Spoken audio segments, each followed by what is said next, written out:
Chers investisseurs, comment allez-vous? Allons encore aujourd'hui sur le Bitcoin face au dollar. Du nouveau, encore une fois, on est full bullish là actuellement. On est vert, on n'a que du vert en unité de temps hebdomadaire, mais c'est pas mal, hein. Franchement, on commence la semaine assez bien, on arrive à se placer déjà au-dessus de 40 000, c'est déjà une bonne chose, hein, c'est déjà ça, on va pas se plaindre. Ceci dit, on n'oublie pas, avant de crier bullish infinite, on va d'abord se concentrer sur les niveaux intermédiaires, 42 000, 45 000. D'accord. Ceci étant dit, vous voyez, en hebdo, on se rapproche de plus en plus de la Kijun, hein.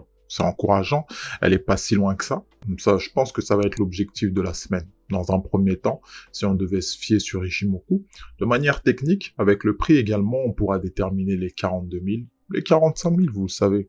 Allons sur l'unité de temps journalière.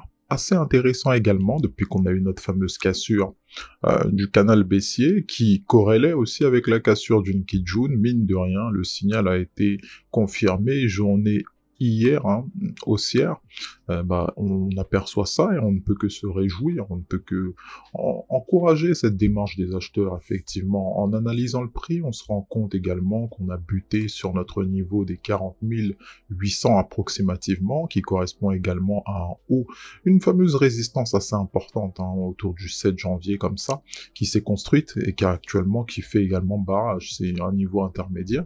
Juste après, vous le savez, on a plusieurs niveaux paliers qui nous attendent, donc on sait que ça correspondrait bien à la fameuse Kijun, la fameuse Kijun qu'on a pu construire en unité de temps donc journalière autour du 20 mai jusqu'au 1er juin. On constate assez bien cette Kijun là qui correspond également à une résistance qui corrèle aussi avec les 45 000 qui pourraient nous attendre. Ça, c'est intéressant de voir ces niveaux de prix qui corrèlent aussi avec les indicateurs qui peuvent également confirmer des analyses, des éventuels scénarios à considérer.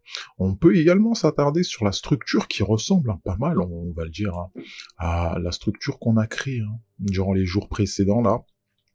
Durant cette période-là, vous voyez la période de fin janvier là, ça ressemble énormément à ça, donc vous pourrez peut-être penser à un pump, un vrai pump qui nous attend, et après peut-être encore une fois une grande consolidation. C'est un scénario qui est tout à fait envisageable.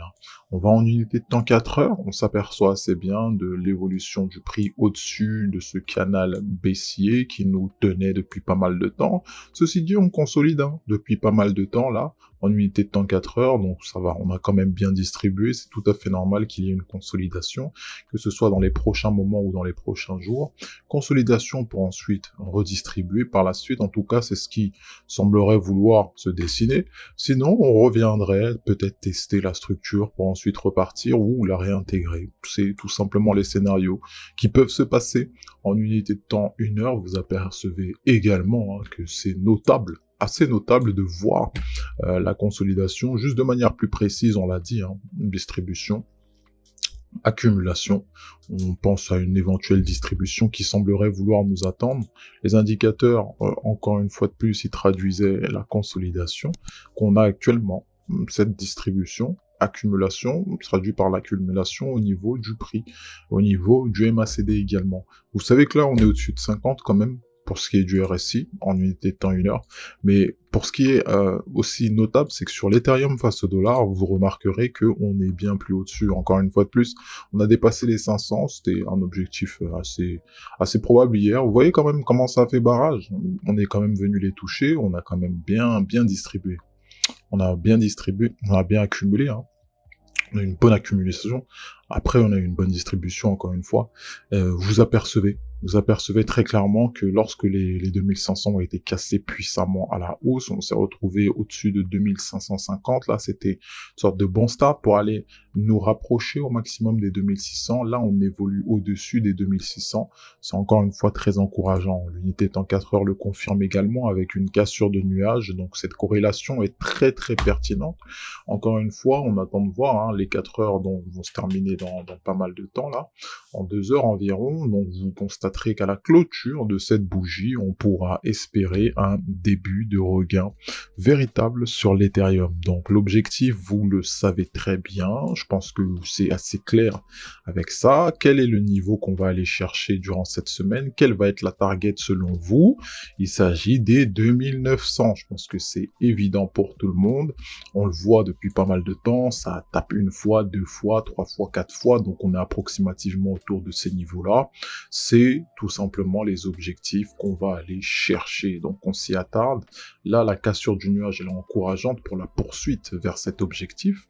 Donc on va s'attarder justement à respecter cet objectif. On va observer comment les acheteurs ont prévu de réagir. Allons sur l'unité de temps journalière, ce qu'on aperçoit, c'est que semblerait, est-ce qu'on est en train de créer alors un triple bottom, selon vous? C'est une éventualité qui peut aussi se passer, hein. Est-ce qu'on est en train de créer un triple bottom, selon vous? Eh ben, mine de rien, si on le fait, c'est un signal extrêmement puissant, hein. Si c'est ça considéré, même si on doit tout considérer hein, en trading, tout est envisageable. Donc là, c'est également ce qui pourrait se passer, une structure qui pourrait bel et bien se créer. Bon, vous voyez que là, on semblerait vouloir commencer, après avoir maintes fois hésité, on semblerait vouloir commencer un croisement haussier, vraiment qui semblerait vouloir s'établir dans la durée au niveau du MACD en unité de temps journalière. Pour ce qui est du RSI, mine de rien, on commence à s'imposer au-dessus des 50, c'est encourageant. Vous constaterez donc que la force acheteuse, oui, elle revient, mais elle a encore une fois des objectifs clairs à dépasser pour être un peu plus serein hein, dans la poursuite continue et durable de cette fameuse tendance. Donc la position des acheteurs, elle est clairement là, mais en unité de temps hebdo, qu'est-ce qu'on attend? On va continuellement, hein.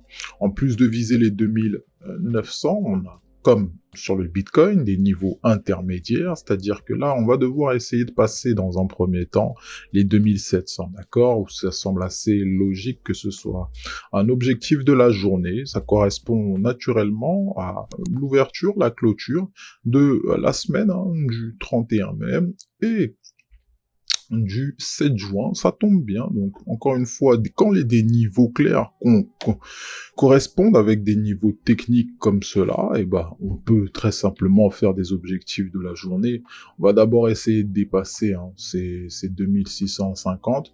Une fois qu'on s'établit, ben, on va essayer d'aller au niveau des 2700. Encore une fois, des objectifs clairs et réalistes hein, pour la journée, c'est ce qui semblerait nous attendre. On n'oublie pas hein, que toutes les éventualités sont à considérer. On prend soin de soi, du capital, des finances, et quant à nous, n'oubliez pas, on se retrouve à la prochaine. Bye bye.